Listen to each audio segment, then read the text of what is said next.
Hello there viewers, Expert Bomber here and welcome to another Fallout 4 tutorial. So today I have for you a tutorial on how to find and fix level 4 merchant, the Scribe. And this is also why I'm right in front of my armor store. So basically let's head on in, and this here is the Scribe, everyone.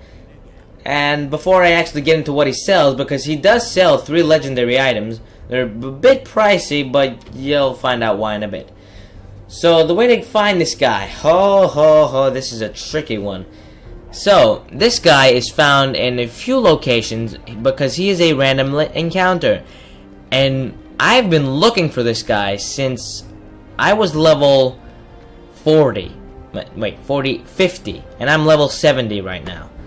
Yeah, well basically, I have a lot of lag, so I don't know why the hell I have this much lag. But, you will find him in 3 locations.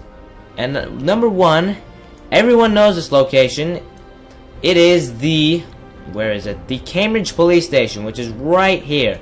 It's right around here, and I'm gonna show you I'm gonna show you this in a sec. But I'm gonna go to the Cambridge Polymer Labs because nothing spawns for me there anymore, and I'm gonna show you why. All right, so I'm right where the spot is. It is right. So this is where the police station is. This is where I am. It's close to the Cambridge Polymer Labs, and this corner right here is where all the random encounters would spawn.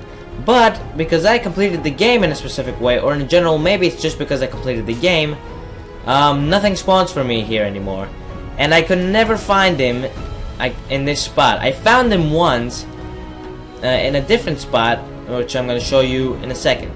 But, I recommend for all of these merchants, do this, try looking for them before you do any DLC downloads, or insert them in general. And before you complete the game. Like, I found him again at level 14. Like, I went back to one of my saves and I wanted to know if I could actually find him in the game. And on the first try looking for him at level 14, I found him. Now that might just be my luck. That might just be that I just ran into the Brotherhood. But that's how I found him. I still couldn't assign him because I needed for some reason to... It still didn't have the work for me option, but I couldn't assign him in general because I didn't have the perks I needed, and I didn't have to build the actual emporiums. But anyway, this is the first location. Now the second location I know of is the Starlight Drive-In. Now I'm gonna just quickly go there. Alright, so here I am at the Starlight Drive-In, and what you're looking for is this bridge. This little red bridge that has like a train wreck on top of it. And there's usually things over here, like this super mutant that I just killed. I think that, yeah, this super mutant. And I'm just gonna take his stuff. But basically, things will spawn under here, whether it's mobs, NPCs, and things like that. And there might be a chance of level 4 merchants spawning here as well.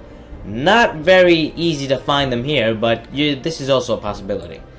Now the third location is the MedTech Research Facility, I think. Anyway. And I'll be right back. Alright, and here we are at the MedTech Research Facility. Now basically what you're looking for is closer to Vault 75. Now it's down this road, and over here you will find random encounters. Now here was the savior for me because I actually found Smiling Larry here and the Scribe, but I couldn't actually get the Scribe.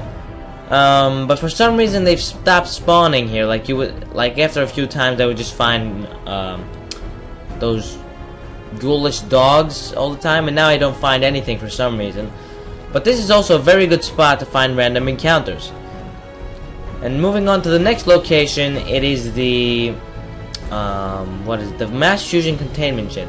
Now here you will find merchants such as Ron Sables and Doc Anderson. You will not find Smiling Larry, I think, and the Scribe for some reason. But that's another spot for random encounters. I'm not gonna go through all of them because there are many. And there's a new one that I recently found, which is called Westing Estate.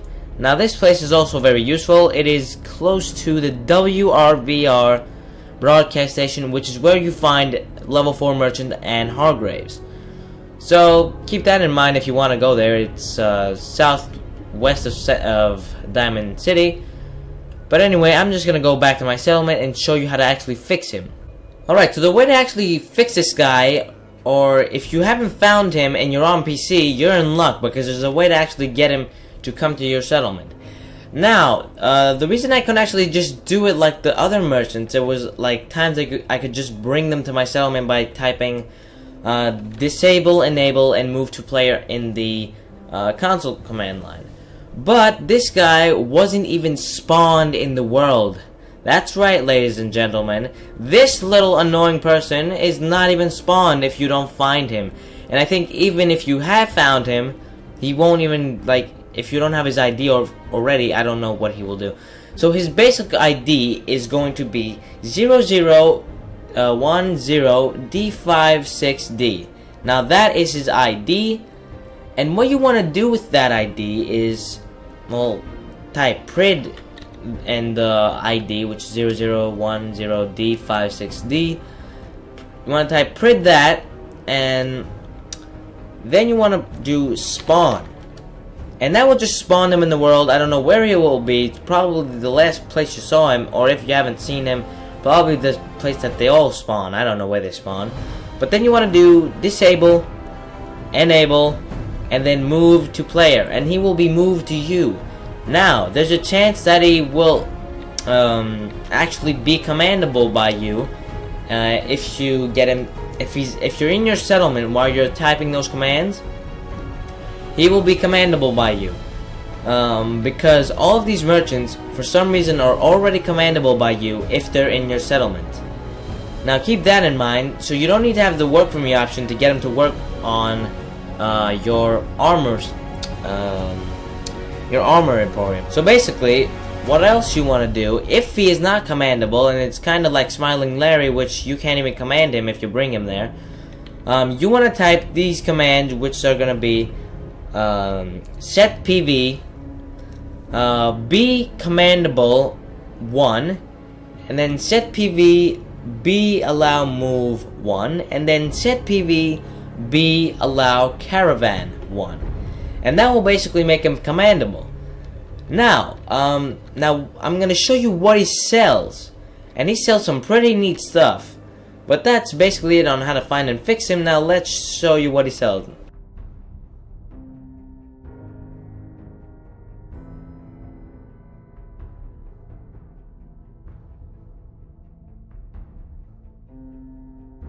Alright, now what he actually sells as far as legendary armor is concerned, he sells the Apocalypse chestplate, which temporarily slows time during combat when you're at 20% health or less.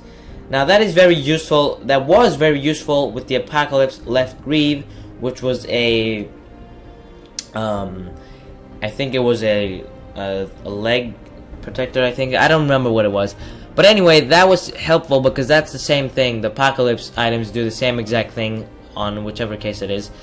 And, like, that reminded me of my health being low, so I would use a stim pack. But I'm gonna buy this anyway because I want to have it in my inventory. 3,000 bottle caps. It ain't cheap. But anyway, he has 2 more legendary items. And that is the Mark IV synth chest piece, which enemies have a harder time detecting you while you are sneaking and not moving. Now this is a very useful piece. And it costs 10,000 bottle caps. Luckily for me, I have 24k. Now I'm gonna buy that, and then you have the Mark IV synth left leg, which is nothing really, just gives you +2 luck. But they all give you a good amount of protection. Like this one gives you 22 ballistic damage and 25 energy. I think you can update the radiation. Then you have the chest piece, which gives you 49 ballistic damage and 54 energy damage, and the chest plate just gives you 34 and 37 and 40. Now I think the chest piece is even better than my combat armor, and I'm gonna buy this real quick. I'm just gonna sell him some water after. But the armor that I'm wearing right now, which is I have called it the Riot Combat Armor, gives me 42 ballistic and 57 energy damage, and that one gives you, hold on, it gives you 49 and 54. So it's basically better because it is a legendary, so it gives me more specs to it, and I can probably craft it better. I mean, it looks kind of weird because basically nothing matches with it. But anyway, So I'm gonna just customize it and show you how much it has on full potential. Alright, so the most I got this to was 49 ballistic damage resist and 69 energy resistance. Now that is very good, and I do not have to use my Riot Combat armor, even though it is the best type of armor in the game if there's no legendary items involved. Alright, and something I almost forgot about this synth chest piece that is very, very cool, because I just found this out. If you crouch, you automatically trigger a stealth boy that is not a, well, it's not a stealth boy, it's just that it basically makes you invisible when you're crouched. And it makes you harder to target because, I mean, you kinda can tell that it's not real, but still, that is amazing. I remember another piece of armor did that. It was legendary armor, but I don't remember what it was called. So, if you have this fine piece of work, you can effectively sneak very nicely. But anyway, guys, thank you all so much for watching this video. I hope you enjoyed it. Please like and subscribe if you did. And also comment down below any questions or problems you might have with finding or fixing this guy at all. And I will see you all in the next video. Bye-bye.